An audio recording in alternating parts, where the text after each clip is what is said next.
Greetings and thank you for tuning in to My Journey with Paula G.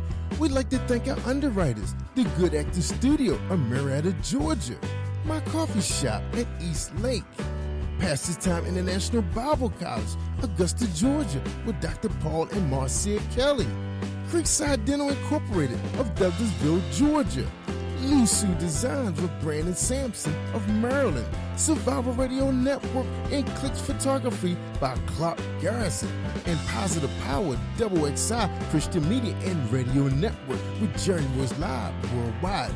We hope you enjoyed this presentation and tune in again. Embrace the journey with Paula G.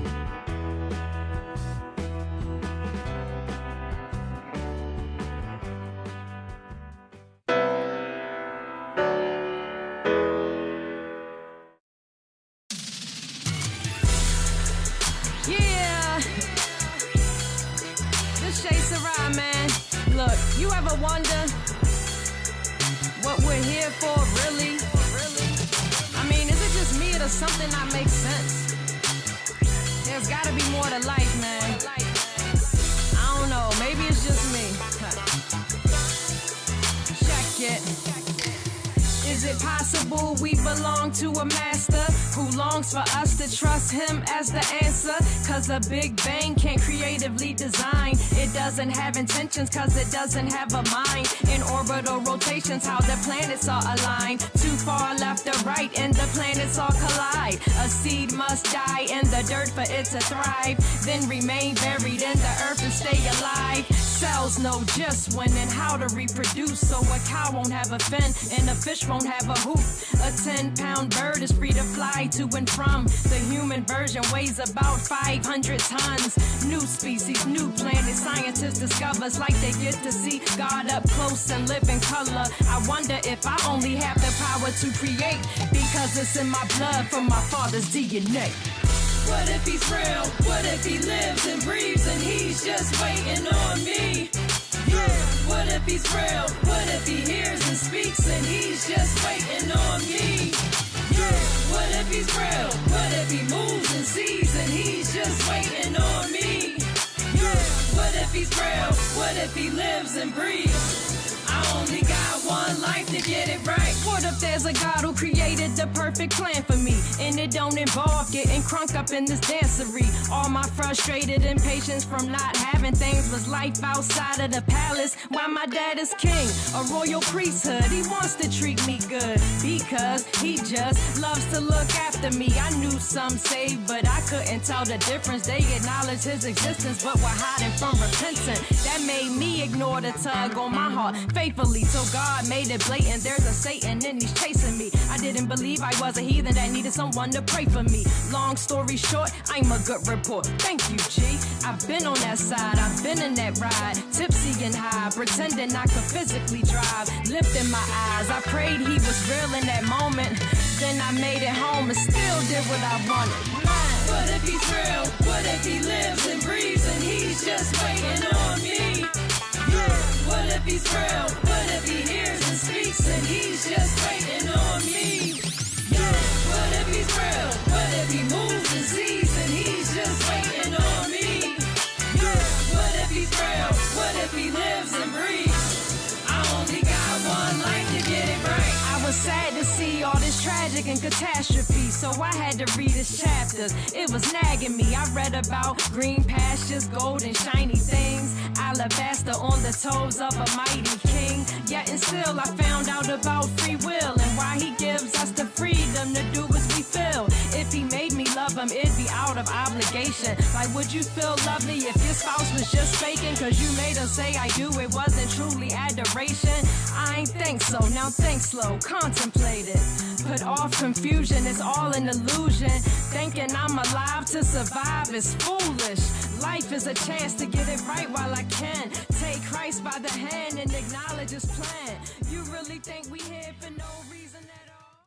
Welcome to My Journey with Paula G. So glad that you have joined us here in Atlanta for this season of My Journey with Paula G. Positive Power 21 Christian Media and Paula G Unlimited LLC have collaborated to bring you this season from Atlanta, and I want to thank each and every person in and throughout the Atlanta area who have helped to make this possible. Thank you so much, and blessings to you. Before I introduce our guest, I want to open with an encouraging word, as we always do each episode, from one of our supporters. And this comes from Miss Regina A. Allen. And Regina wants to encourage you with these words.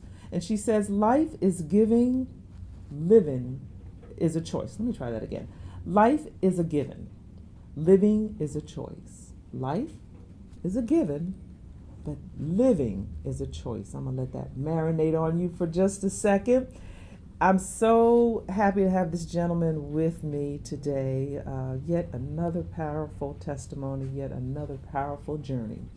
And he is going to share a bit of that with us. So welcome to My Journey with Paula G, Vlademir Ponyboy. Thank you. Thank you for having me. Thank you. Let that name just settle. Vladimir. Russian name. Yes, that's a strong Russian name. Black Russian. Vladimir. So do we know the origin of our? From what my mother's told me, just a character on a TV show. And she decided to name myself and all my siblings with V's. Victor, Victoria, Vladimir, Valoria. That's a strong name, Vladimir. Thank you. That's a strong, powerful name. And where did the Pony Boy come from? Pony Boy, young, long story short, guy came through the neighborhood with a pony and was allowing the kids to take pictures with him, and then myself and two of my siblings were posing for the picture, and myself on the pony. They said it was time to go, and I had a fit. Thus Pony Boy. That's why you didn't want to go. You didn't want to give up that pony. I didn't want to give up that pony. You know, I had the opportunity, you MC events. Right. And I had the opportunity to be at an event, one of our previous guests, V Speak Life, at one of her open mic nights. Yeah, my baby sister. Your baby sister, yes. You know, we thank God for baby sisters, don't we? Yes, Lord. Yes, Lord. We thank God for baby sisters. Yeah. And, you know, I had the opportunity to, you know, see you as an MC, and it was just something about your presence and something about how you shared with the audience, and, you know, you shared a bit of your testimony, and we'll talk about that in the second segment. But just, you know, share with us just a bit of how you feel God is using you today in regard to your MC and maybe other events that you may MC. Do you MC other events as well? I'm opening myself, making myself available to MC other events. Growing up, I was a junior radio personality in Savannah, Georgia. What? And gained popularity as a rapper. Shout out to Savannah, Georgia. I actually was instrumental in putting rap on the map in Savannah. You know, the early days, the radio didn't want to play hip hop. Right. And so I was along the air with Sugar Hill, Curtis Blow, Run DMC. Oh, all them old. You might be too young to remember. No, hey, Cool Mo D, come on now, come on. You know, so that's where I got my start. You know, and my baby sister V Speak Life gave me the opportunity to host the open mic. From it's her nonprofit organization, Shifted Masterpiece. Yes. And one day she just said, "You're hosting." She didn't ask me. She volunteered. She's the baby sister, but she told me, "You're hosting." And I've been hosting ever since. So I thank her for the opportunity, and the audience have been real receptive. Receptive. You know? So take us back a little bit. You know, you mentioned your years in radio, time in radio. Take us back to that time period. What did it take to even get on? Oh, what it was is and not being you know, conceited or anything. What it was, they gave a lot of the young people opportunity to call into the radio and get on. And once I started calling in, I established myself as the #1 rapper in Savannah. And so you were a regular caller. Right. The following was great. It got to be so good they had me down to the station, you know. And I was a regular. You would have thought it was my show, which I thought it was my show, you know. Right. And just the impact in Savannah, you know, and the reception from everyone following my raps. And then later when I got into gospel rapping as another way to share my testimony, you know. Now, these are original works? All original. Original works. So share with us how that creative process, does it come to you in the middle of the night? You wake up and you got to write it down, you record. How does that creative process come to you? Unfortunately, I never wrote anything down, but the words come to me through life experiences, you know, good and bad, you know, and I know for a fact that it's a God-given gift just to be able to put those words together and rhyme. And, that's a God-given gift, because you said unfortunately, but really it's a God-given gift when you can it just flows, like you don't. Yeah. Because if you had to write it down, you probably would, right? Right. But just the fact that it flows, so that's a gifting. Yeah. You know, that's a gifting. Like you didn't have to write it down. So no, that's not unfortunate. That's a gift. I'm like, wow. It's gotten me in a lot of places. I've had the opportunity to rap for youth groups, churches, parties, of course, and so I've enjoyed it. I'm 48 years old now. Young man. I still got the old school flow, do a little something, you know, when called upon, you know. Right, and there's nothing wrong with that. There's nothing wrong with that, because I think, you know, our young people need to hear and see what came before them, because Absolutely. You know, sometimes they think they invented stuff and they created, you know. Absolutely. It's like no, you know, there's a foundation there, Right. you know, or you know, these things were in place before, you know. There were Right. those creative minds that came, Right. you know, before, and a lot of those individuals that you mentioned. So what was at that time? What was the atmosphere in Savannah? Because I know initially maybe the reception wasn't that warm. Did it take people a minute to kind of wrap their brain around? It was a great time. It was an awesome time. It was my 15 minutes of fame, just to be able to be on stage with what we call now some of the GOATs, you know, the hip hop industry, and you know, even to this day on my Facebook page, you know, something might come up and people reminisce about some of the things I said back in the day. You know, when they acknowledged me as one of the pioneers, as far as in Savannah, you know, not the world, but yes, but that's huge. It just shocks me, because you know my peers are 48, you know, and for them to remember and talk about what they used to do while listening to me on the radio, you know, it gets me. Yeah. But that's huge, and that's huge, you know, because like one of our guests was saying before, it doesn't always have to be the international and the you know, big names. There's so many people, everyday people that impact lives and your community in Savannah. Absolutely. Those people that remember you and would listen to you, you impacted their lives, you know, by the words that they heard coming through your rap. So, that's huge. That's huge. I had a young lady from our open mic, I believe it was last week, and she reached out to me and asked me to speak to a gentleman who's been, you know, struggling, going through convicted felon and not really having much luck in the job market and feeling down and everything. She just felt like if I would talk to him, you know, and see if it was anything I could say to him to encourage him and point him in the right direction based on my past and what I've gone through and how I've overcome certain obstacles, you know. So those times are when it's most rewarding, that someone can hear me speak, rap, host, or whatever, and feel like I might be impactful on another brother. And when we come back on the flip side of the break, you are definitely going to be impactful, and you are going to speak life into someone, because we will give you an opportunity to share your journey. We are here on My Journey with Paula G, with the one and the only. I feel honored. I think I might get his autograph. Vlademir Ponyboy, who has shared a bit of his journey thus far. But when we come back, stay tuned. He has a powerful, powerful testimony that you do not want to miss. This is My Journey with Paula G. We'll be back in a few moments. Okay.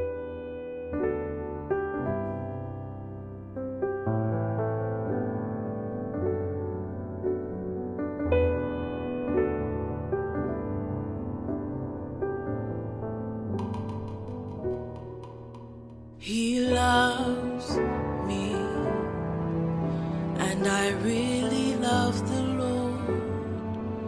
when at least with my mouth I say I do.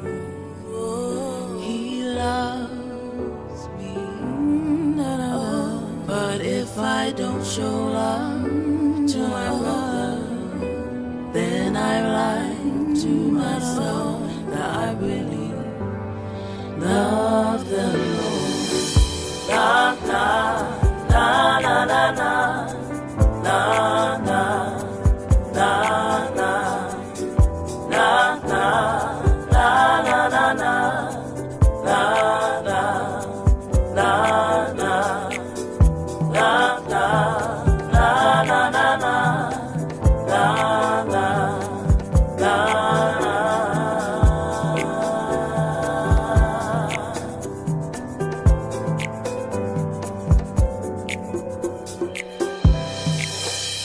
in a faith where we're all so loved, why do we find it hard to love when we've been loved by love himself? Why do we find it hard to love each other like Christ loves us? Requires sacrifice from us. Sometimes we don't want to work that hard. Sometimes we don't want to make the effort. But we ought to, yes. We show that we love him if we do. La la la la la la la la la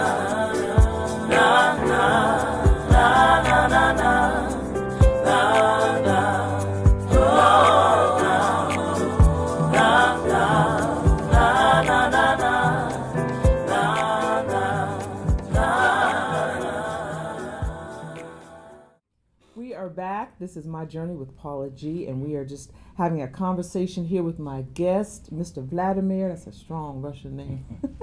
Vlademir Ponyboy. And earlier he was sharing with us a bit of his journey and how he feels God is using him to pour into others. But right now I want you to speak to the audience, and I want you to share, because you're sitting here today, looking at me today, but that has not always been a possibility. Yeah. So share with the audience your journey.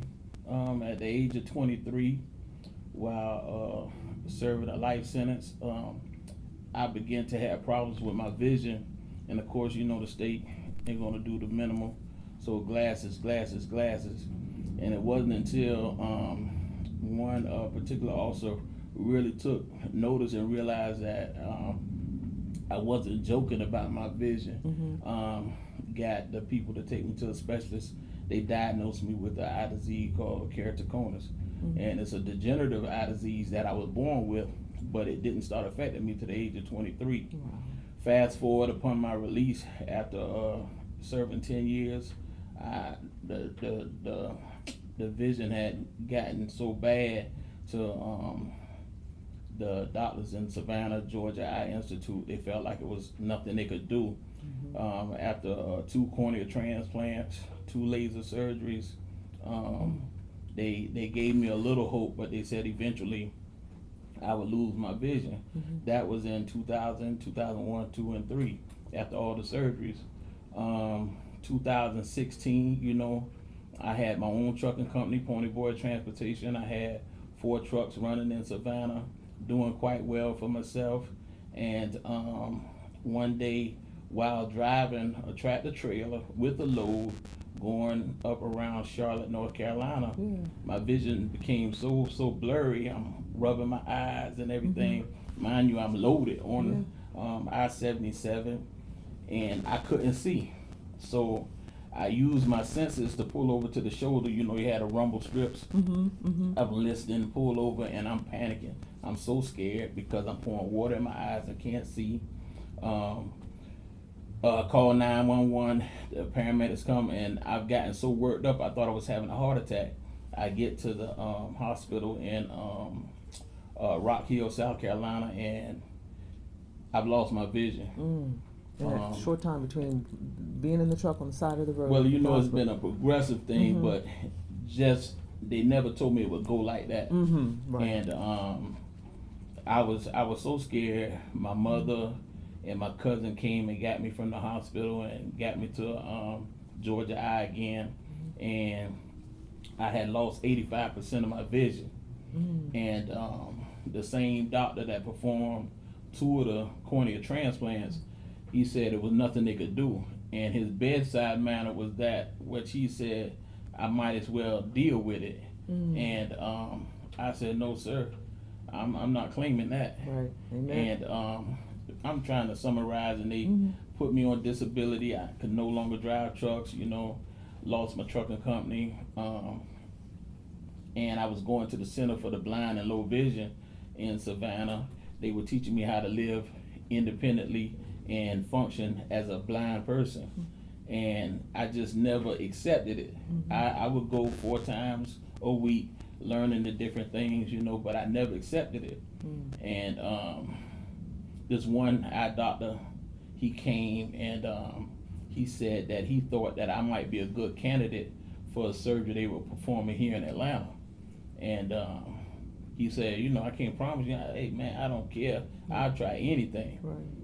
I needed a referral from the doctors at Georgia Eye, and they act like they were upset because I still wanted to see, even though they told me I would never see again.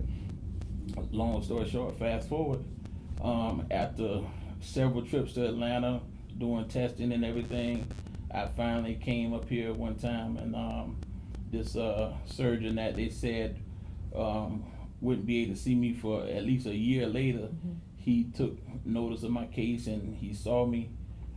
He performed a procedure that really revived my optic nerves, and God blessed his hands and blessed me to have my vision again. Amen. So wow. I spent almost 2 years not being able to see. I remember one time in particular, my sister brought me up here to her house in Atlanta, and they were telling me where everything was in the house, Right. And even though they were my sisters, I just felt depressed because I couldn't see them, and I was always the outgoing brother, Right. and it just made me feel some type of way. And now turn around, my same little sister brought me back to Atlanta, and I can see, and I'm doing my thing, and God is, really moving in my life, and I've been going around sharing my testimony. Yes. Because I feel like a lot of people think that miracles only happened back in the biblical days. I tell them all, you're looking at a 457-pound miracle right now, because I can see. You can see. I can see. And I'm so happy I can see. That's a testimony right there. Absolutely. And you that, oh gosh, that's just so powerful. Yes, we just ma'am. have to kind of sit in that for a moment, and I can only imagine what that journey, has been like, and as a man having your own business and being able to provide for yourself Right. and your family, and then having to lose all of that, but having the family members in your life that are there to help you and support you. I think I remember you telling a story about your sister came and got you at one point. Yeah, and she said, I was put your stuff in the car, let's Listen, go. I'm gonna be honest, I'm the big little brother. I'm big, I'm the man. Right. But my little sister came to Savannah and saw the living conditions that I was in, which you couldn't see. I couldn't. This side. Initially, I couldn't see, but by this time, my vision had been restored, and I was so depressed because I had lost everything. The people that were supposed to be my caretakers had stolen everything from me, and I had nothing. And so I'm living in this roach and rat infested room, and my baby sister came to town, and she saw the living conditions.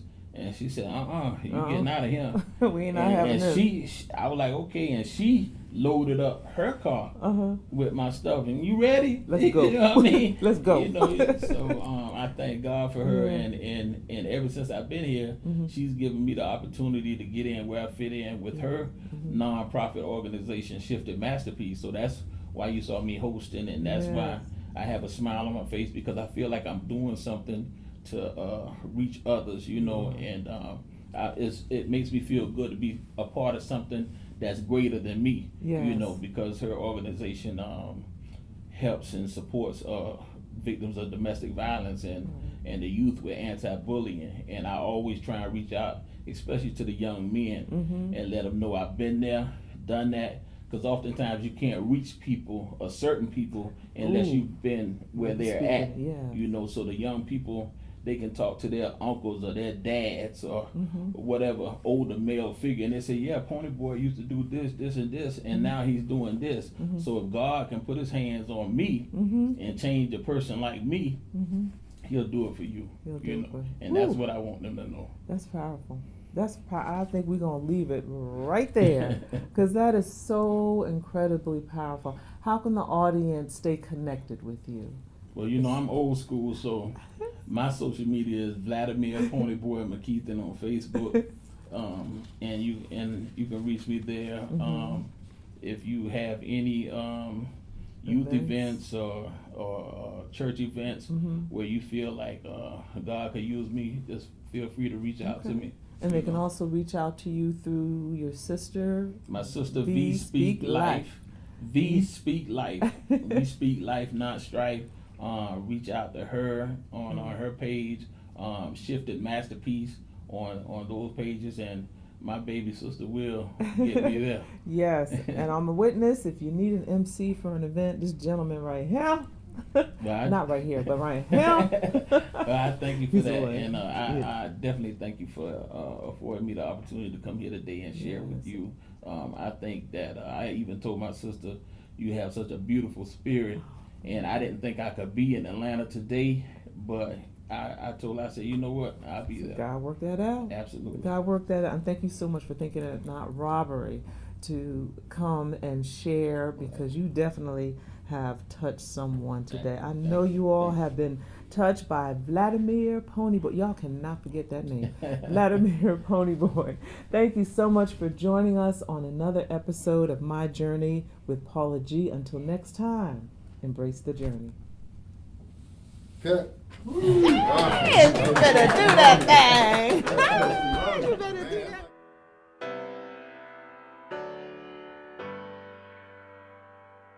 Greetings and thank you for tuning in to My Journey with Paula G.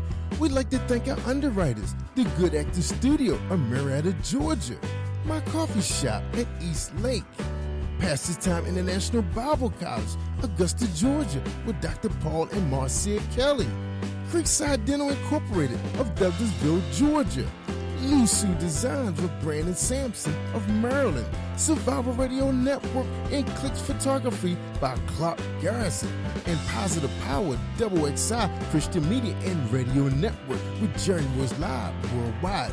We hope you enjoyed this presentation and tune in again. Embrace the journey with Paula G.